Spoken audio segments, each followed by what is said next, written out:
Our project home is having the exterior finished with a combination of new pine board and batten siding in combination with natural stone installed on the bottom sections. The homeowner selected this particular stone from a quarry in Owen Sound, Ontario. For this project, the single brick veneer was removed from the wall to expose the bare wood sheeting on the wall beneath. A breathable waterproofing membrane was adhered to the wood wall to perform as a vapor retarder and supply a water-resistant barrier for this area of the wall. The existing concrete footings for the house serves as the foundation point for our exterior stone wall. Base stones are set in a bed of mortar. Each stone is selected and arranged to fit in a sample pattern prior to the actual installation of the stone on the wall surface. Specific pieces are cut to fit in union with mating stones. Such work requires an experienced eye to create uniformity in the courses. Each course is leveled, and metal wall ties are used to help secure the courses structurally as the work progresses up the wall.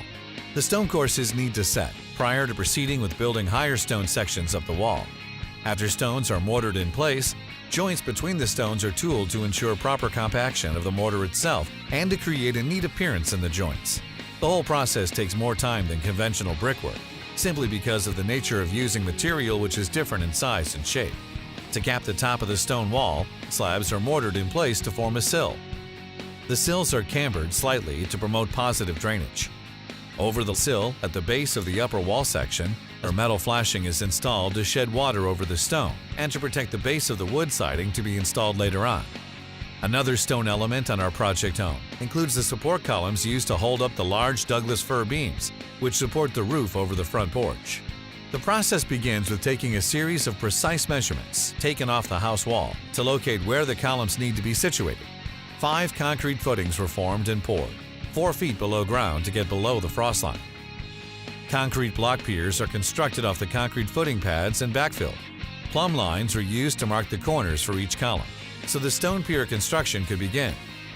In a similar process to our wall construction, the stone columns were built to exacting heights, which are necessary to support the fir posts leading up from the columns to the large wood support beams. Although sounding simple in process, a great deal of time is spent to check and recheck measurements and levels in order to achieve a uniform position of the columns. Slabs, tooled along the edges, are mortared onto the stone columns to finish the process. Special metal L-brackets are secured into the slab and are secured to the wooden posts, rising up to the structural wood beam. A shoe molding is installed at the base of the post to provide the finishing touch to the job. Stay tuned for future episodes from our project home. To learn more, visit avenueroadmasonry.com.